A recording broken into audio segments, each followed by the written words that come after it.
fit for the partial shading condition because they were unable to track the power that is required. Then we have shifted to the artificial intelligence technique. Some of the well-known artificial techniques, like we have the neurofuzzy system, artificial intelligence, we have ANN. But the dependency on the, like if we are going for the AI, then we have the dependency on the data requirement. So sometimes if the data requirement is not there, so the AI was unable to track it.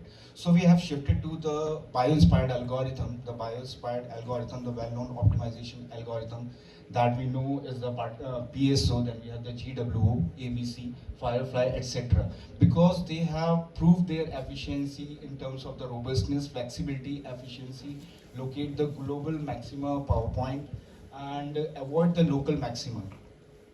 So this is the methodology that we will be covering, that is the jellyfish optimization algorithm has been used.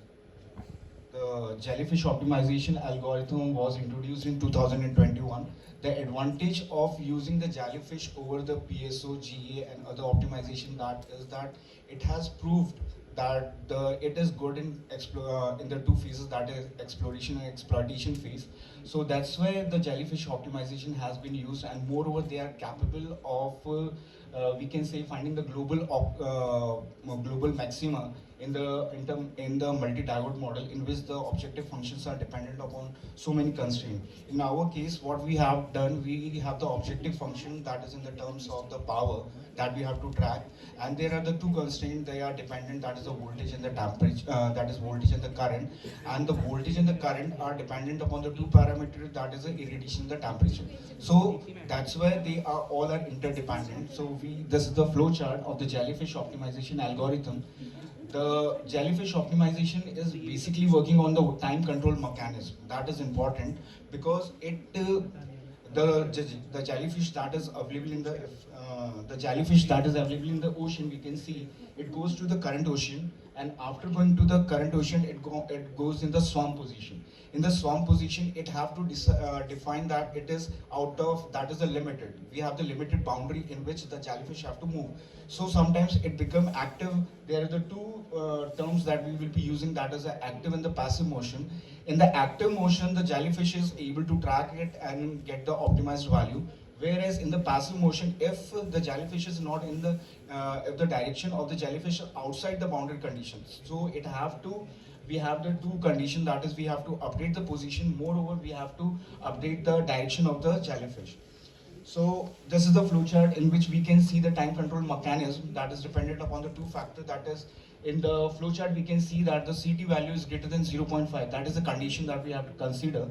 If the CT value is greater than 0.5, it will calculate the ocean current. If it is not able to, if the value is not accurate, then it will go for the two condition. That is the that means it is in the passive motion. It have to calculate the new position and it have to give the new direction. So in the slide on the right side, we can see that the type B, the direction, the location updation is given by this. So every time it have to optimize the value.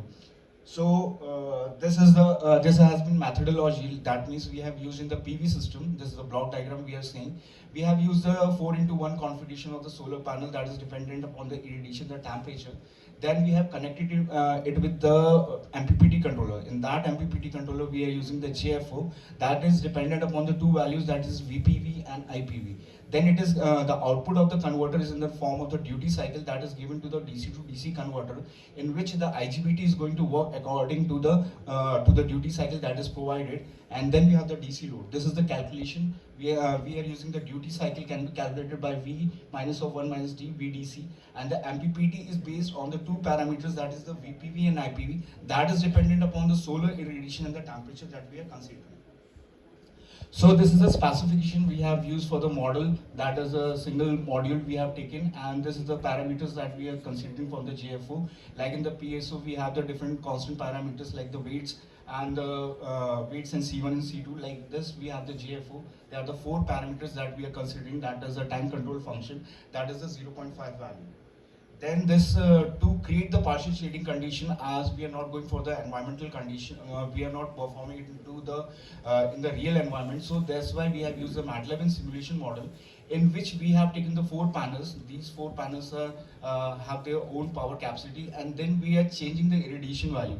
These was the pattern that we have taken. We have taken the 4 panels. In the first panel, we are we are getting the irradiation value of 500. Then on the second 1000, then the third 800, and on the fourth 1000. The temperature has been kept constant in this. So we have calculated the load resistance for that. That means how much load we can be connected. So then we have calculated the boundary condition. That means the duty cycle, the range of the duty cycle. The range of the duty cycle is 0.1 to 0.9. But as we are going to optimize the value, so we have taken from 0.5 to 0.75. Then we have used a different MPPT controller. Then the 4 panels, they are tested at STC. They are capable to provide approximately 966 watt that is at STC. Then we have the partial shading condition, in which it is able to produce approximately 637.7 watt. That was required. So we have used the MATLAB and simulation model for analyzing the GFO method. So this was the complete PV simulation model that we have used. This is the in the first we can see the PV array, that is a configuration of 4:1. The output is given in the terms of the voltage and the current, and the output of the panel is given to the GFO, that is the Jellyfish Optimization, that is going to optimize by taking the input voltage and the current and optimize the duty cycle.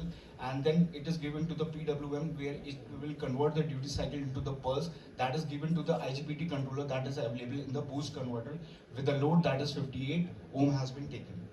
So this was the output that we have obtained. That is the proposed method of the GFO MPPT controller. That is the maximum power they were tracked approximately. That was the required, that 636.8 watt. 636.8 watt we have delivered, where the required power was 637.7 watt. And moreover, if we compare both the figures, we can the first one is the proposed method, that is the Jellyfish Optimization algorithm, and another one is the Firefly algorithm that we have taken from the research paper that is available, that has been published in 2023, proving that the maximum efficiency, that the maximum power they have obtained was 637 watt with a time constant that was 0.5 seconds. That means in very short duration of time it was able to track that power. So this is the comparison that we have done. We have used the paper number 22 that has they have worked on the Firefly PNO, PID and the PSO, and we have compared with the proposed method, which shows that the convergence time of the PSO is approximately 0.12 seconds, which is less than the other existing algorithm, whereas PNO is the conventional method. And if we talk about the bio-inspired method, the Firefly was the latest paper that they have published, which showing that the efficiency was 99.1%, where the GFO has attained 99.95% with the maximum extracted power of 637.8, with whereas the FA was able to produce approximately 632. So these are the results that we have obtained in the terms of the tracking time. If we say it is very less than the other technique, then in the terms of the efficiency, GFO has proved its efficiency, and in terms of the extracted power, it has obtained the maximum power.